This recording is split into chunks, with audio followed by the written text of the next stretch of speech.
તરફ આગળ વાત કરીએ તો બોટાદમાં એક કાર તણાઈ જતા બે લોકોના મોત થયાના સમાચાર સામે આવી રહ્યા છે। રાણપુર તાલુકાના ગોધાવટા ગામે આ દુર્ઘટના બની છે। કોઝવેમાં કાર તણાઈ જતા મોટી દુર્ઘટના સર્જાઈ। કારમાં સવાર 7 લોકોમાંથી 3 લોકો તણાયા હતા, જેમાંથી 2 વ્યક્તિઓના મોત થયા છે અને અન્ય એક વ્યક્તિની શોધખોળ હાથ ધરવામાં આવી છે।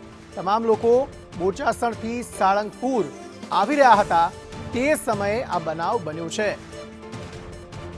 બનાવમાં 7 લોકો જે કારમાં સવાર હતા તેમાંથી 3 લોકો તણાયા, 2 વ્યક્તિઓના મોત થયા છે અને એક વ્યક્તિની શોધખોળ જે છે તે હાથ ધરવામાં આવી રહી છે। બોચાસણથી સાળંગપુર આ વ્યક્તિઓ આવી રહ્યા હતા। વહેલી સવારે આ બનાવ બનવા પામ્યો છે, જેમાં 2 વ્યક્તિઓ મોતને ભેટ્યા છે। એક વ્યક્તિનું સર્ચ ઓપરેશન હાલના સમયે હાથ ધરવામાં આવી રહ્યું છે। બોટાદમાં આ બનાવ બન્યો। કાર તણાઈ જતા 2 લોકોના મોત થયા, કરુણાંતિકા સર્જાઈ, 2 વ્યક્તિઓ મોતને ભેટ્યા છે। એક વ્યક્તિનું સર્ચ ઓપરેશન હજુ પણ ચાલુ છે। કોઝવેમાં કાર તણાતા આ મોટી દુર્ઘટના થઈ છે।